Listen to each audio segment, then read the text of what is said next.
नमस्कार, जय माता दी।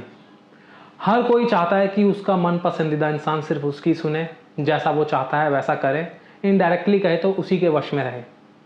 पर क्या माइंड पावर के थ्रू हम किसी को भी अपने वश में कर सकते हैं? जैसा हम चाहे वो वैसा करे, ऐसा हो सकता है? इसी टॉपिक के ऊपर आज हम बात करेंगे, तो चलिए शुरू करते हैं।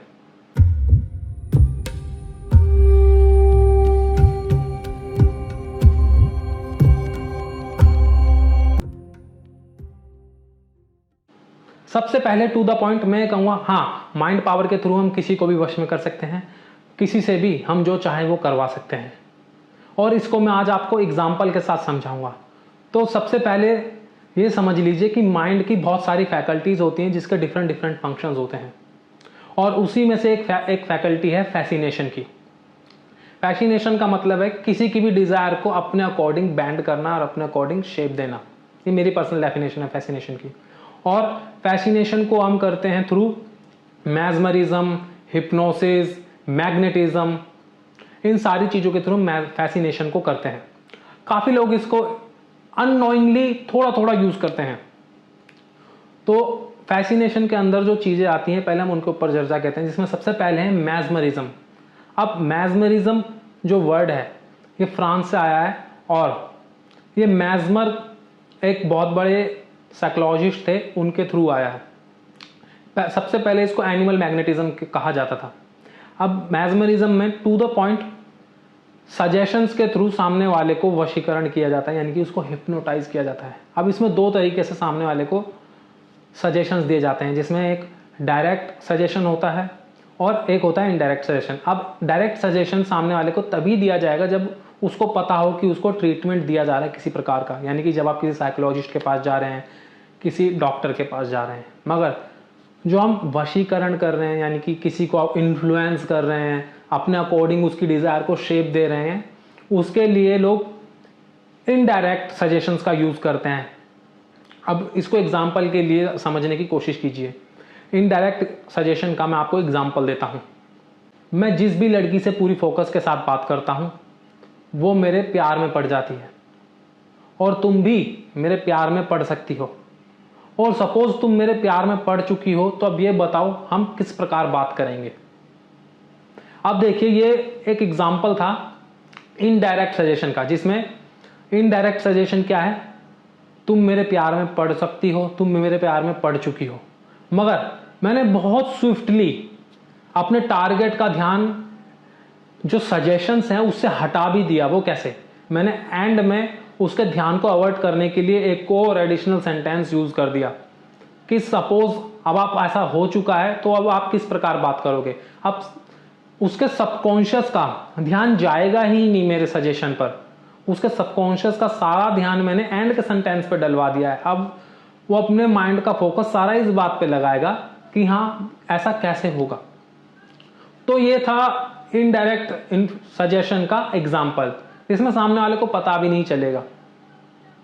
और इसको समझने के लिए एक मूवी भी है जो बहुत बड़े बड़े डायरेक्टर्स की वॉच लिस्ट में है। वो एक जापानीज मूवी है, 1997 में रिलीज हुई थी, क्योर। आप इस मूवी को देखोगे ना, आपको मैज़मरिज्म और इनडायरेक्ट सजेशंस का सारा खेल समझ में आ जाएगा। कैसे में उसमें जो एंटैगनिस्ट है, यानी कि जो विलन है, कैसे इन हिप्नोटिक सजेशंस का यूज करके केओस क्रिएट करता है अपने इर्द गिर्द। आपको मैज़मरिज्म का पावर समझ में आ जाएगा। तो ये था मैज़मरिज्म। अब हम समझने की कोशिश करते हैं मैग्नेटिज्म, कि मैग्नेटिज्म के थ्रू हम किसी को वश में कैसे कर सकते हैं, किसी को हिप्नोटाइज कैसे कर सकते हैं। तो देखिए, हमारे चारों तरफ एक ऑरा होता है, और ऑरा साइंटिफिकली प्रूवन हो चुका है। क्रिलियन फोटोग्राफी में भी इसका प्रूफ है। हमारा एक मैग्नेटिक स्फेयर होता है हमारे चारों ओर, और जो अकल्टिस्ट थे, जो जितने भी योगी रहे हैं, इसको यूज करके सामने वाले को वशीभूत, सम्मोहित कर लिया करते थे। मगर ये बहुत टफ है, इसके लिए काफी कंसंट्रेशन की जरूरत है, ताकि आप अपने मैग्नेटिक स्फेयर को अपने विल के थ्रू डायरेक्ट कर सको किसी भी दिशा में। अब इसका सबसे अच्छा एग्जाम्पल है, अगर आपने नीलकंठ वर्णी की एक मूवी देखी ना, तो उसमें एक सीन आता है जहाँ पे नीलकंठ वर्णी एक गांव में जाते हैं और वहाँ पे सब बोलते हैं कि आप शाम को बाहर मत रुको, शेर आएगा, मगर वो रुकते हैं तब भी। और जैसे ही वो शेर आता है वो अटैक करने के लिए पहुंचता है, जैसे ही वो उनके नजदीक पहुंचता है उनके मैग्नेटिक स्फीयर में एंटर करता है, वो सम्मोहित हो जाता है और तभी सरेंडर कर देता है। दूसरा इसका एग्जाम्पल जो कि सच में हुआ था, और नीलकंठ वर्णी वाला इंसिडेंट भी सच है। मां शारदा, रामकृष्ण परमहंस जी की जो धर्मपत्नी थी मां शारदा, एक बार जंगल के रास्ते जा रही थी और वहां पे उन्हें एक डाकू रोक लेता है क्योंकि उन्होंने कुछ स्वर्ण के आभूषण पहन रखे थे। मगर जैसे ही वो डाकू उनके नजदीक जाता है, जैसे ही वो उनके मैग्नेटिक स्फीयर में एंटर करता है, वो सम्मोहित हो जाता है, वो सब कुछ भूल जाता है कि मैं एक डाकू हूं, बल्कि वो उनको जंगल पार करवाता है जहां से भी वो जा रही थी, और वो सारे काम ही छोड़ देता है। तो ये थी मैग्नेटिज्म की पावर, कि आप अपने ऑरा के थ्रू किसी को भी इन्फ्लुएंस कर सकते हो, किसी को भी सरेंडर करवा सकते हो।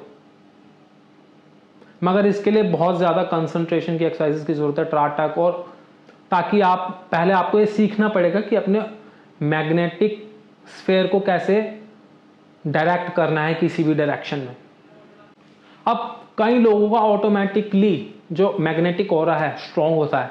आपने कई बार ऐसा देखा होगा कि किसी भी एक पावरफुल इंसान के पास आप खड़े होते हो ना, आप प्रभावित होने लग जाते हो, चाहे आप उसकी बोली से या सिर्फ उसके पास खड़े होने से ही उससे प्रभावित होने लग जाते हो। ये उसका मैग्नेटिक स्फीयर की पावर है जो आपको उसकी तरफ खींचने लगती है। और मोस्टली अननोइंगली ऐसा लोग करते हैं, मगर जो नोइंगली करते हैं वो थे योगी, अकल्टिस्ट, जिसको इन सब चीजों के बारे में पता था। मगर बिगर माइंड के आप इन सारी चीजों को डायरेक्ट नहीं कर सकते। तो अपने मैग्नेटिज्म यानी कि अपनी मैग्नेटिक पावर को बढ़ाने के लिए आपको बहुत सारी एक्सरसाइजेस करनी पड़ेगी। और ये सिर्फ आप दूसरों को हिप्नोटाइज करने के लिए नहीं, आप इससे सेल्फ हिप्नोसिस भी कर सकते हैं। आप सेल्फ हिप्नोसिस करके आप अपनी काफी प्रॉब्लम्स को हील कर सकते हैं, जितने भी नेगेटिव पैटर्न्स हैं उनको रिमूव कर सकते हैं। ये उनके लिए भी बहुत काम आता है। मगर एक बात हमेशा दिमाग में देखनी चाहिए, इन चीजों का इस्तेमाल हमेशा अपने और दूसरों के हित के लिए ही करना चाहिए, क्योंकि नेचर आपको हमेशा देख रहा है और आपको अपने कर्मों का फल भुगतना ही पड़ेगा। अगर आप अच्छे कर्म करेंगे तो आपको अच्छा फल भुगतने को मिलेगा, अगर आप बुरे कर्म करेंगे तो बुरे कर्म आपको भुगतने ही पड़ेंगे। अगर आपको ये जानकारी पसंद आई हो तो इस वीडियो को लाइक, शेयर और चैनल को सब्सक्राइब करें, और ऐसी ही मेरी दूसरी वीडियोस हैं उनको भी जरूर देखें। मैं आपसे मिलता हूं अगली वीडियो में। जय माता।